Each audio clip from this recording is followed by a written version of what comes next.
Hey everyone, it's Ken Lavalette from Woodwind Yachts, and welcome to our lovely little shop. We have 7 full-time employees here working on beautiful wooden boats. A lot of you already know that a lot of our work is sailboats, these being some of them. This particular sailboat we're looking at right now is a 25-foot folk boat, it's called, and it was built in 1965 from mahogany on white oak frames. We have a lot of these folk boats come into the shop because a folk boat is one of my very favorite boats. I bought a folk boat when I was a kid and took off and lived on one of these things and sailed to the Caribbean and back for a period of over a year. So I have a great fondness for these sailboats, and when I came back from my cruise, I decided I was going to open a wooden boat shop and restore beautiful wooden runabouts and sailboats as well. So this is one of the folk boats. You see it here. We've just, a couple days ago, we've just finished scraping the old paint off the hull. We are now going to sand this thoroughly and then repaint it. It'll be primed and repainted. This particular boat has gone through a lot of restoration prior to what you're seeing here now.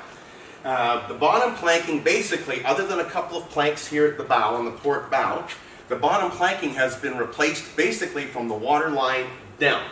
Pretty much 95% of the bottom of this boat has been removed, and we found areas of rot and deterioration. So of course the plank had to come off and either be repaired and reinstalled in the boat or replaced completely. So during the restoration period, of course, we do this in stages because you can't disassemble too much of a wooden boat or she loses her shape. So during the restoration process, and this has taken almost a year, this boat has been in here now. We've replaced, like I said, about 90 or 95% of the bottom planking, along with about 20 of the steam bent white oak ribs that are bent inside the boat. During the process as well, this is called the ballast keel. This is what keeps the sailboat upright when the wind is blowing. This ballast keel weighs about 2,500 pounds. And during the restoration, we lifted the boat up off the ballast keel, took the ballast keel out, had it sandblasted, we had it rust-prevented coatings put on it, and then we had it reinstalled it back on the boat with great big long 3/4 inch bronze bolts that go up inside the boat here, and these are mounted right through the boat, through the keelson, and come up about 1.5 feet inside the boat. Those are called floor timbers, and they're about 2.5 inches thick. Great big massive pieces of wood that hold this sailboat together, and we'll climb into the boat a little later and have a look. But this is going to be a beauty. She's going to be finished probably in about 3 to 4 months from now. This boat will be in the water sailing again, and hopefully the new owner will enjoy her thoroughly.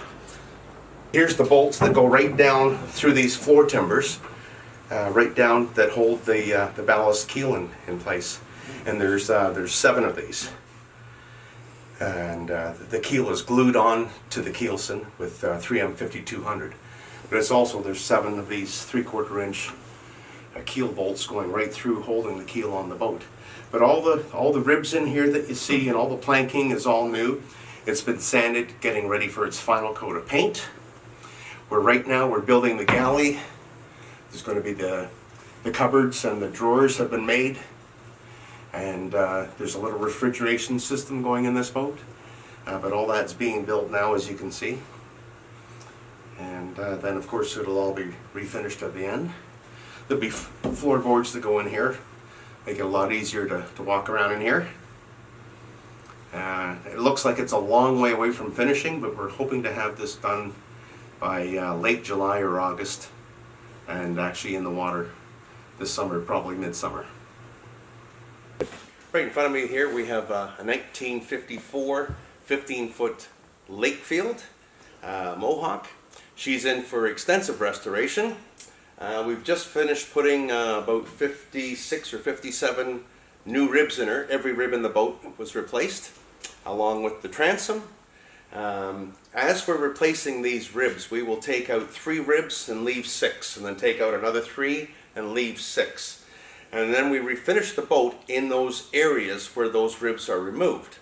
That makes it a lot easier for us to strip and to sand, rather than just trying to sand a boat with it like this. We've actually got a little bit of movement to sand with the grain, and then we refinish the boat with 3 coats of varnish, prior to putting the new ribs in. The backs of all the ribs are also sealed with 3 coats. So all the wood in this boat now has been sealed prior to installation, so there's really no place for rot to start again. This boat lasted 60 years. With our restoration process, it should last another 100, at least, with some kind of care. But it should go on for a long, long time. There's about a dozen planks to put in here. We've just put a new stem in her, and she's going to get a new keel, inner and outer keels, and then refinished to 7 coats of varnish, new decks, of course. This is going to be a lovely little boat. We're about halfway through now. We're half past February right now. We're hoping to have her in the water late June or July of this year. She's going to support, Ron Stevenson is going to rebuild the 25 horse Johnson for us, and we'll have a rebuilt and refinished Johnson on the back of her, along with a brand new trailer and new upholstery to match. So the new owners are very excited about seeing their lovely little boat, which is the original boat in their family. They're looking forward this summer to having their boat back and enjoying their boat once again. Next we have an absolutely beautiful 1937 Tom Lair, which is a double-ended racing cruising sloop. These boats originated in the Baltic Sea. They were built in Denmark and Sweden and Norway, and they proved to be really good heavy weather sailing boats. This is one of the very few left in Canada. Again, she built in 1937. She's been in here for a couple of years, and we've done an extensive job on this boat. I think approximately 75% of this boat has been replaced, maybe a little more than that. Everything you're seeing here, every single plank you're seeing here is new. Previous owners had tried to jam old caulking in between the planks because the boat didn't float, and everybody's trying to patch up these things to get another season out of them. And that was what had happened to this lovely old Tom Lair. Her name is Chrissa, by the way. So Chrissa had a lot of deterioration in all her planking seams. The moisture had gotten in and blackened all the seams, and then deterioration had set in. So we've ended up replacing most of the planking in a different twist.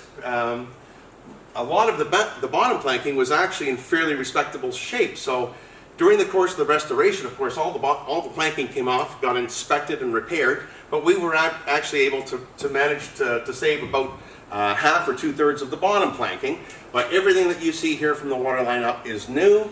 She had new decks. She has a new superstructure, a new cockpit.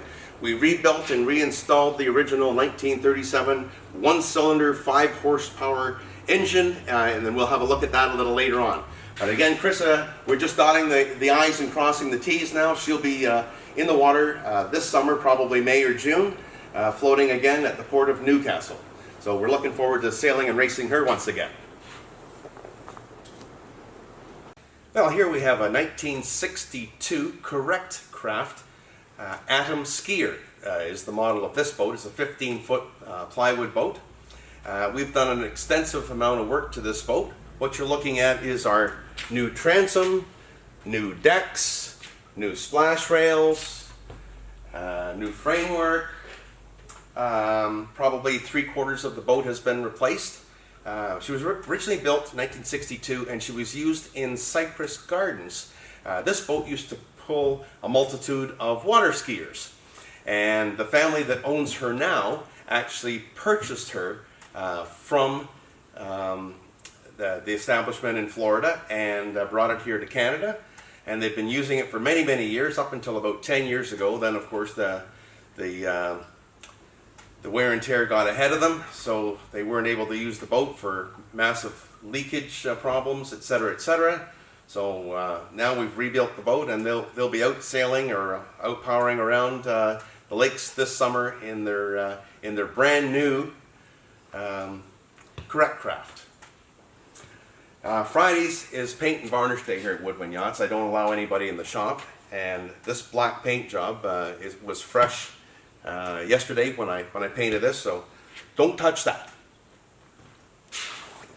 This is a lovely little 16-foot double position rowing skiff. It was built in Georgian Bay. We think it was built by Sound Boat Works. in around 1950. This boat has had some repairs from different boat builders through the years, but this time around it's getting some serious work done. We've replaced both the stems. You can see in the camera there, both the oak stems had rotted and have been replaced, along with some interior planking and some refastening. And we've stripped the wood down to bare wood, and we're putting 7 coats of varnish. You see the 5th coat of varnish is what we've got here right now. So we've got to sand and put another 2 coats of varnish on her. You'll see the outside has not yet been sanded and varnished, but that'll be on the agenda for the next week or 2. This boat has been in the same family ever since new, and again, the owner's going to have this boat this summer, and very much looking forward to rowing her around the lake this summer again, looking brand new. But from this vantage point here, you can get a good overall look at the shop. There's now 7 full-time people at Woodwind Yachts.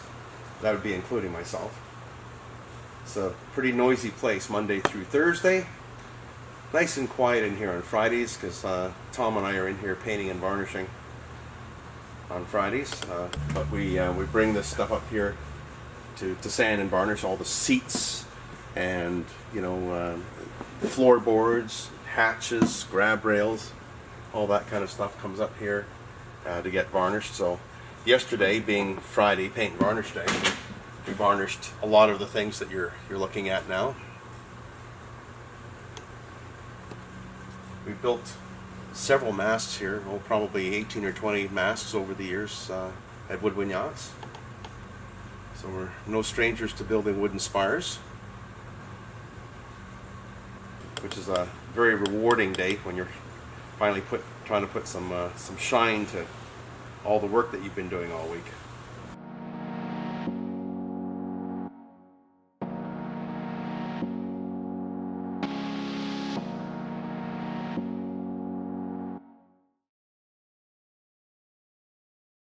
Hi, I'm Paul Brackley. Welcome to Brackley Boats, and we're standing in front of a new Clarion build. This is number 2 of a new design. It's a 20-foot runabout. It's actually a inboard-outboard stern drive. We've been having a lot of fun with it and learning a few things about Clarion's construction, and it's been it's been a lot of fun. Right now we're putting on the deck, and we have this is Paduke covering boards. We're doing a different type of decking on this one this time. It's instead of just straight seams, we're doing actually tapered, alternating Paduke and tropical American mahogany strips. And by the end of the week, it should all be on. And it's too bad you weren't here at the end of the week. So this is the pocket for the stern drive, powered with a 6-cylinder Mercruiser, 250 horse. I took one out last year with 2 guys and slightly overweight, and on a full lunch, and we both managed to do 55 quite easily in it. It's light, it's fast, it planes in under 2 seconds. The pocketed stern drive, because we wanted a curved transom, the pocketed stern drive kind of conceals the engine, and you don't really notice it that much. But it is so nice to drive. You can see the lifting strakes on the bottom. It planes so fast. The bottom is all fiberglass from the waterline down. 10-ounce cloth set in epoxy. And it's basically just maintenance free. The only thing you have to do with this boat is varnish it every 10 years. Pull the bottom paint, and that's about it. You shouldn't have to do anything else.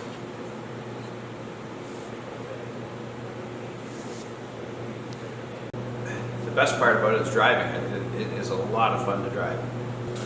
So this is a Swedish boat that was imported and brought over here to Muskoka, and we did some work on it about 5 years ago. It's really old. It needs a lot of TLC. It's 1905. It's 43 feet, weighs 5 tons.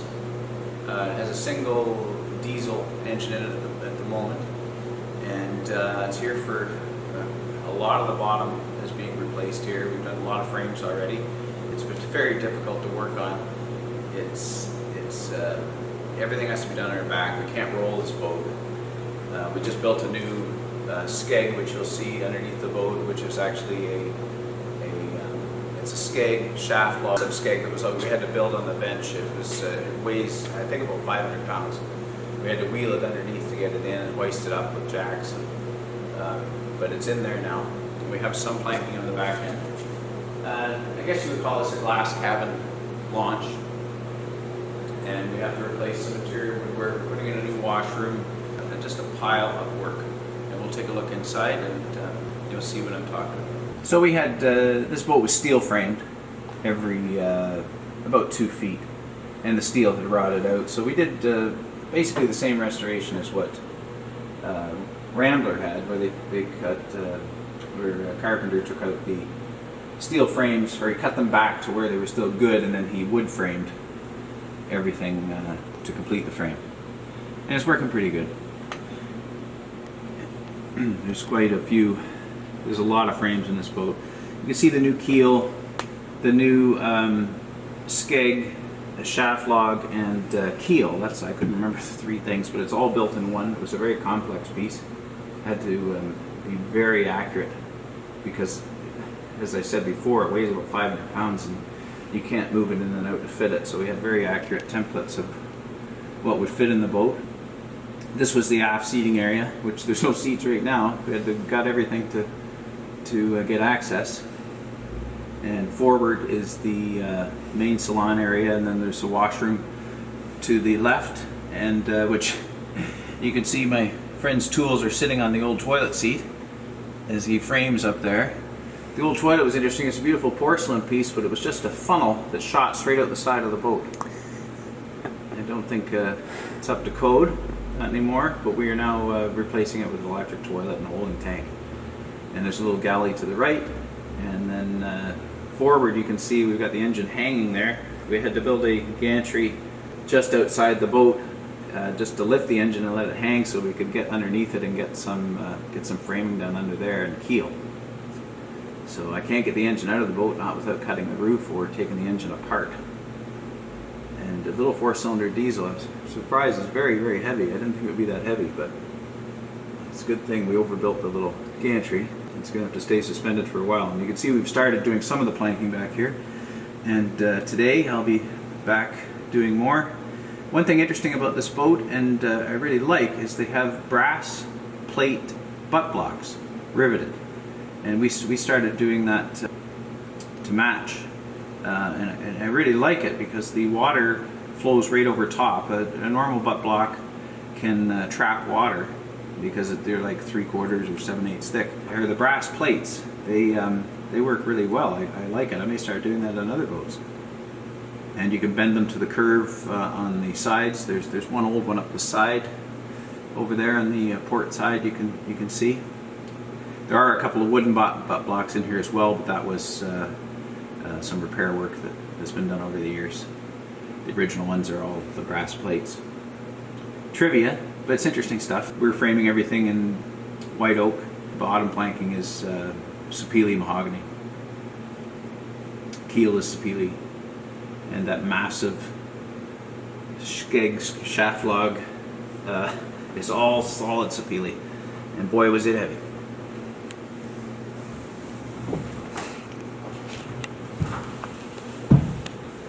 You see there's the shaft coming through there in this piece. And you can see the old steel frames and what we're up against here. Yeah.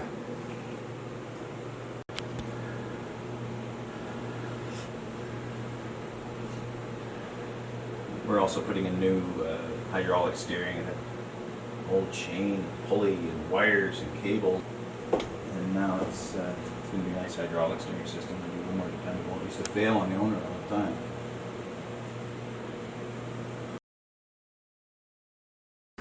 So this is Penguin. It's Manette Shields. I'm not sure the exact year of it.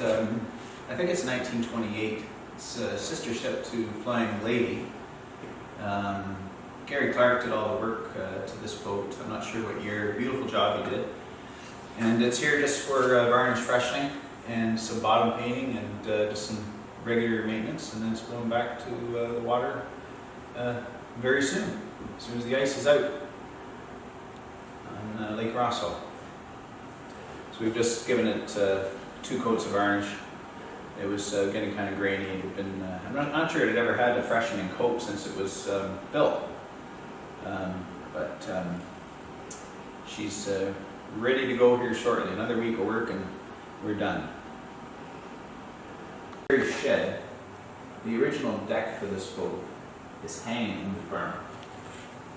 So, Flying Lady was built in 1928, and it was converted by Manette from a long deck launch like this to a barrel-backed forward drive launch.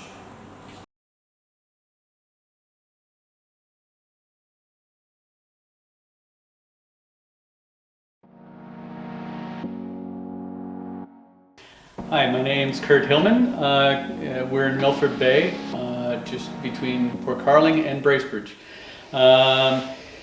Today we have one of those old kit boats, kind of like what IKEA would sell back in the 1960s. It's fully plywood on the outside, bottom hull, and it was basically, the plywood was built on a template in this shape. So you would go to the store and buy the whole kit and build it at home yourself. We ended up replacing the whole bottom on this with plywood and fastening with 2 layers of fiberglass and 3 layers of epoxy on here, just to give it some more stability than probably a lot more than what it used to have. And that's about this. We've got, I think, 2 more coats of paint to go on here. And then we'll be flipping it right side up. And there's just a couple of things we have to do to the deck that is rotting out as well. And then happy boating. It's a little outboard, 16 feet, I guess. Yeah. So this is a late 50s, I believe about 55, 56, Chris Craft Capri. It's been out of the water for about 10 to 14 years, I believe. Father, he passed away and left it to his kids, and they're just now getting to it. Decided they wanted to fix it up and get it back on the lake. So we have gone and stripped and refinished it with 9 coats of varnish. There's several small little planks that had to be done on the bottom, and the motor has been taken out and is getting cleaned up just down the road from us. And yes, we're just about done. We're just putting all the chrome and hardware back on right now. The neat thing about these Chris Crafts are the Capris and was it the Rivas and the Cobra all look almost identical from about the bow seat forward with regard, and from there the Cobra, it just heads right down to the water with only about 6 inches to a foot that sits above the water at the transom. The Capris and the Rivas, they sit much higher, but it's all on the deck and side planking that really changes. I think the hull for the most part is the same. Definitely the nose on the Cobras is a little bit more extravagant than this, but it's all the same shape and style. So it's just how they elaborated on each boat with different models. So it's kind of neat that way. So this is I'm not, sorry, I do not know the year in this. This is an old Gravette Disbro. This is the only boat that this customer has, and she decided to go ahead and put the money in and revitalize it and make it so it's seaworthy again. Came in leaking really bad. It has 3 new planks on the bottom on each side, new stems on both sides. Both keels have been redone as well. So the device has been lifted out. It's got a Victor Coventry engine in it. We also top coated the sides and the decks and put a new plywood top on the engine. And so Paul has the engine, and he will be installing it back in this here in the spring, and away it goes for another happy year and many, many more in the future. And yeah, that's what we got. So we have a late 50s Shepherd. This has come in with multiple issues on the bottom that we have repaired planks to. We still have to paint the bottom, just waiting for the paint color to come in because it wasn't available, of course, with COVID and everything, as everyone knows. So what we've done is strip the sides, and the customer has vowed to paint it black instead of traditional colored sides. So it's black painted hull. Regular color on the decks. We actually stayed a little darker just to match with the black, because the traditional reddish brown really doesn't look very nice beside black. So just changed that a little bit. Yeah, years ago I went to look at this boat, and I actually was pulling fish out with my hands because of a hole that was in the side of it that the customers themselves, they actually repaired. I think it was about 5 years ago. So it's kind of funny, some of the things I've pulled out of boats, cats, raccoons, you name it. So this is a first with fish. So anyway, that's all it's waiting is for spring to come and bottom paint, and it's off and for many more years to come. Cool. So this was done actually last winter, not this winter. It is a Gravette Dart, 1930s. It's got a new bottom. We've stripped and refinished the hull as well. Few of the deck parts had to be replaced as well. Deck planking, that is. And basically with COVID, the customer living in Pennsylvania couldn't get his boat last year, so it's been sitting here for a year now in storage, just waiting for the borders to open so that he can go and enjoy his boat again. That's all I know.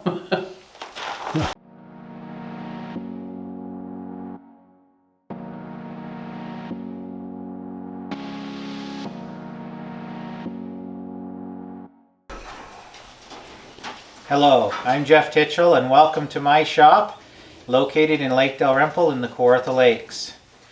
Today we're going to go through some of the engines that I have in the shop this winter. My specialty is marine engines. In the last year or two I've built engines as early as 1914 and as new as 1998, 2000, and I get into the early 2000s with the late model boats as well. My primary focus is marine, but I also do some vintage cars, and I get into some power sport engines as well.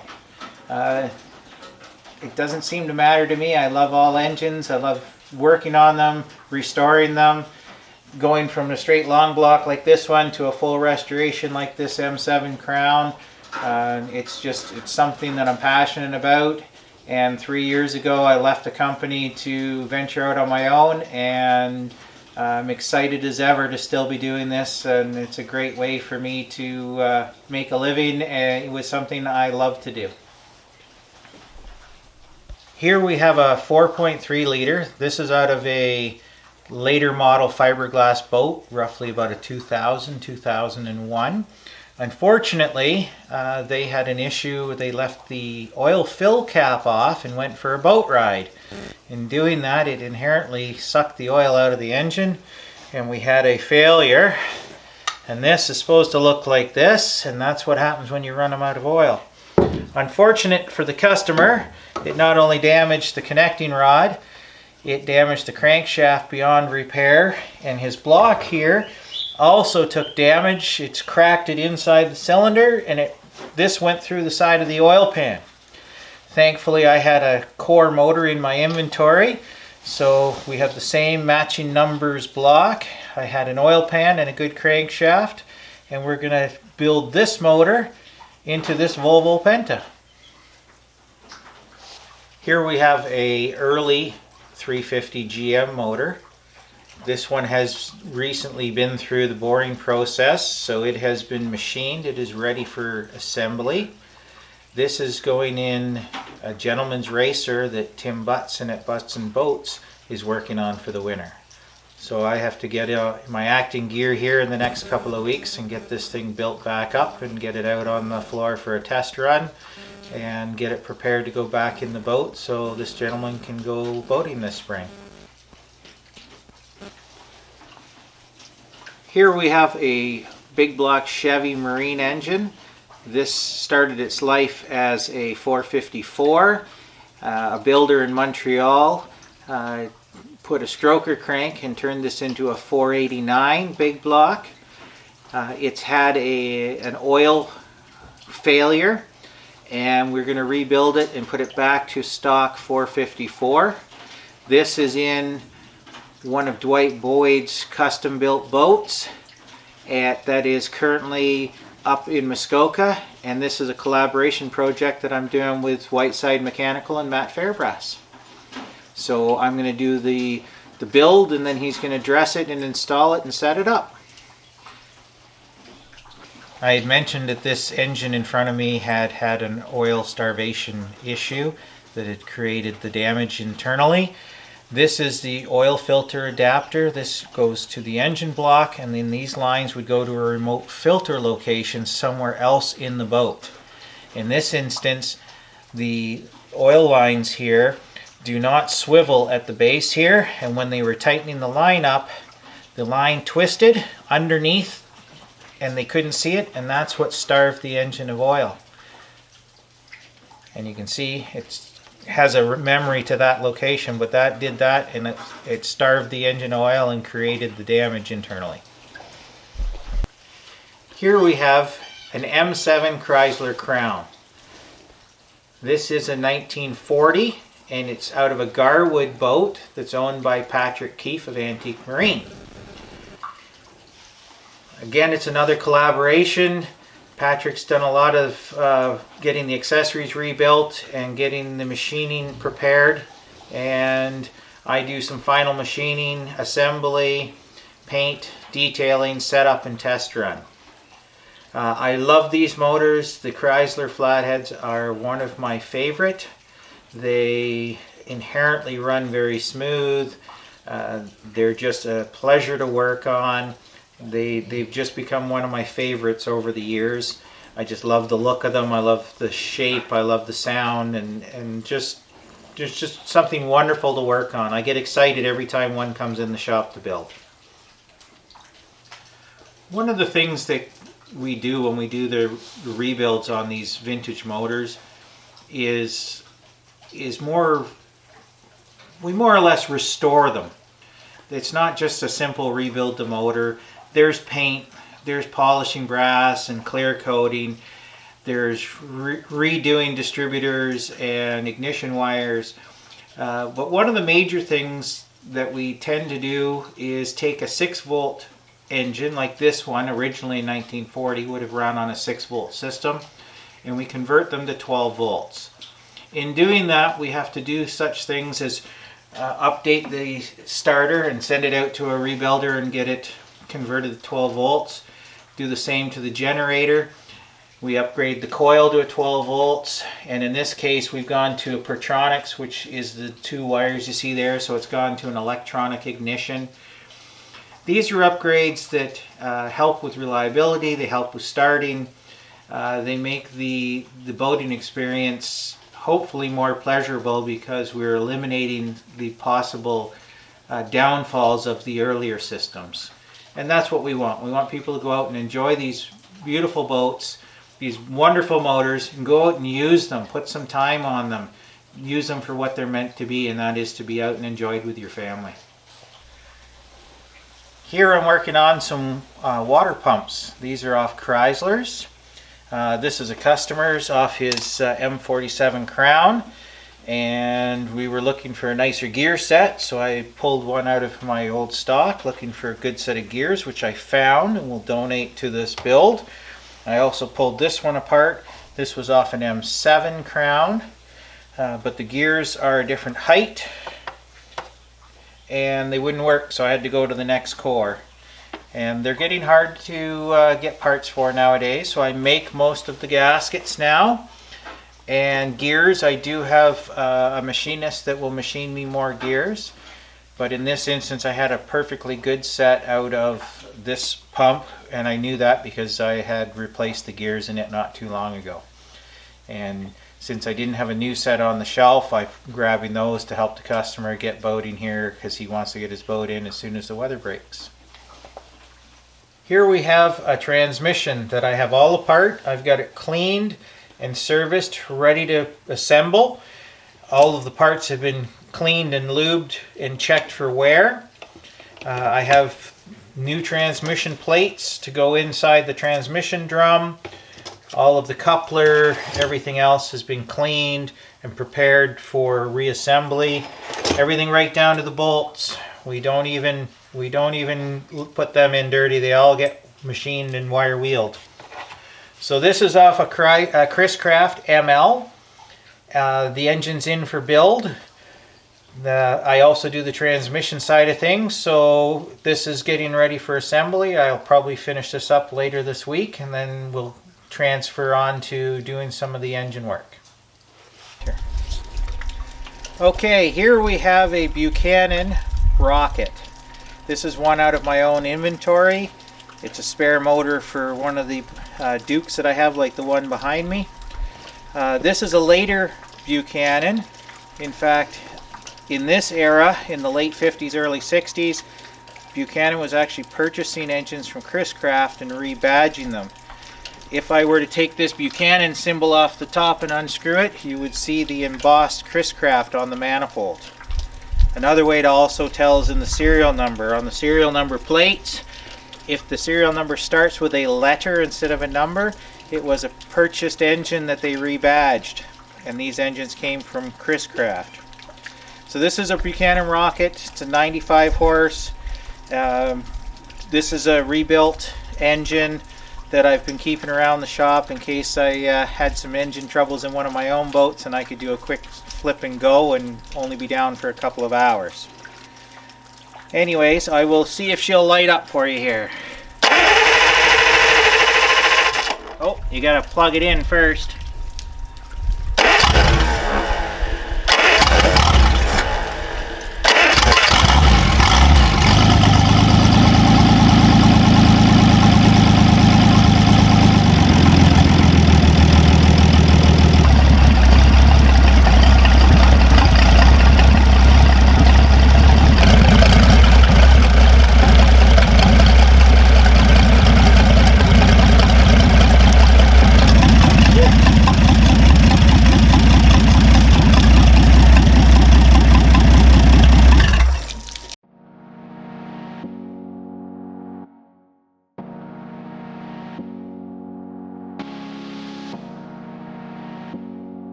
Hello and welcome. Thank you for coming, ACBS.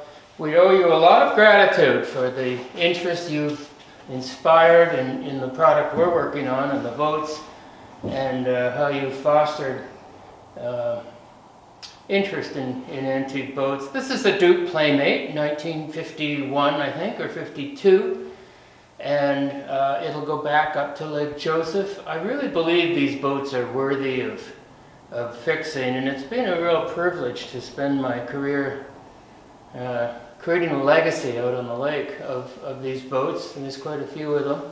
And I'm not alone. I've got great help and competitors in this industry, and together I think we've really helped something that's Canadian, that's unique, but also that's been a lot of fun to work on.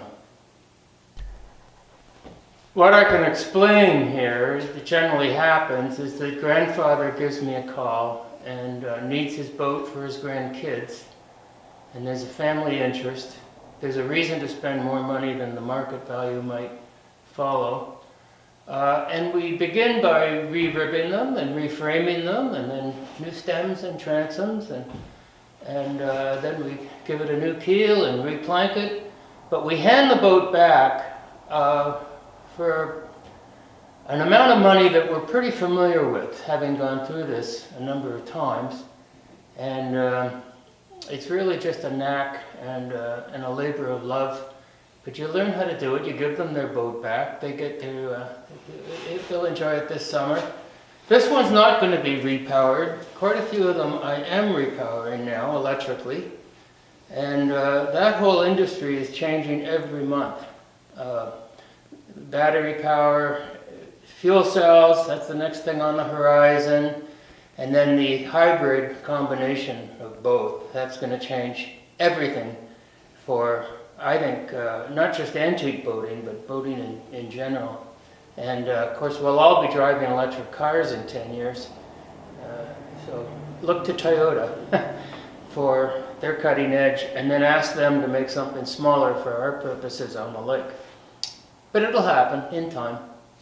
On a bigger scale, the shipping industry in Scandinavia is using hybrid electric power with fuel cells and batteries to power tankers, ships, freighters, ferries. And if they can do it on that scale, then it's only a question of time before they can bring it down to our scale and the personal level. I'm getting electric motors from a company in Minnesota called electricyacht.com, and I found that they're comprehensive product which includes all the components required without extra engineering that some of the German companies have made and you have to pay for. Batteries are changing monthly, I think I mentioned that. Now I'm finding a Canadian source of Chinese batteries in Thunder Bay. So lithium ion, that's the new kind of battery that can push a boat around the lake. The next thing I think on the horizon will be small fuel cells powered either by propane or hydrogen that will be at a small domestic level. They'll be powering our campsites and our RVs, but also our boats. And it's not a question of powering the boat entirely with a fuel cell, it's augmenting the battery power and letting them work in a hybrid formula. That's tomorrow's technology. But I always like to play around and be on the cutting edge of this stuff, because I think it's exciting. This is the 20-foot version of the Duke Playmate from the mid-60s, early 60s. They started to broaden them out and put more power in them and seat more people and go a little faster, but they're essentially the same boat and the same technology from the 1930s. Nothing's really changed except everybody got 2-foot itis and they had to get a little bit bigger as time went on. This one's getting a new keel and new transom, new framework, new stringers. But otherwise it'll be back up in Magnetawan where it lives and where it's had all its years with new owners, but they accept that the boat that came with their cottage is something to hang on to and is important for their lake. They had the capacity to put out at least a dozen Playmates a year from 1934 to 1964 or 5.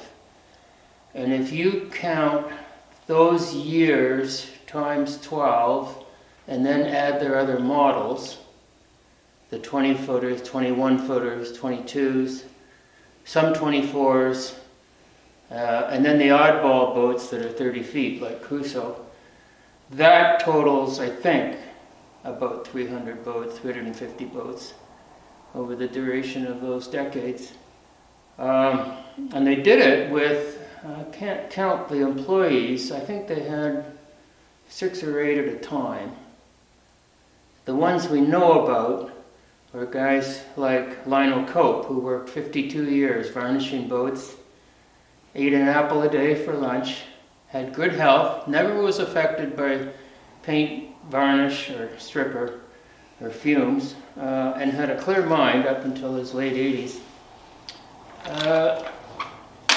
One shop I never had the privilege of working in was Duke's. Ron Butson certainly did, and he was an important builder of the last Dukes built, and brought them into the transition to hard chine boats and frames and V8 engines, and those are the last ones made. Other builders at Dukes were Stan Carr, Jim Moyth. Now the names don't come to me because I'm on camera. But you can read about this in our Dukes book that Bill Gray had a hand in, putting facts together. And so I encourage you to pick up both that Boat Builders of Muskoka book by Odd Duke and Macaulay's book on the Seabird boats. And you'll learn a lot. Now, Seabird was twice as prolific or more than all the other builders. They were the biggest builder in Canada, with 2 plants, Port Carling and Honey Harbour. And they had a war effort where they were the head contractor to the Canadian government. So the fair miles that were built in big water, like Aurelia, had Hunter, Gravettes, Minette, not so much Duke, Seabirds, and Grew, all building components of these ships. They were 112 feet long or more. And Gravettes built I think they built the steering cabin, the upper cabins for them. They were compiled down in Aurelia and went out to sea. Seabird they built more boats than anybody, most prolific Canadian builder, and yet they were still small next to the American builders like Chris Craft and Dodge and who were the big boats? Garwood, Dodge, and they built boats in the thousands. Canadian companies built them in the tens and in the hundreds. And there's one company today still active up in Powassan, Giesler, and they're still knocking out cedar strip boats, which is kind of fun. I spent a little time there this winter, and there'll be a new one coming through here that I'm going to electrify in about a month's time, and that'll be exciting.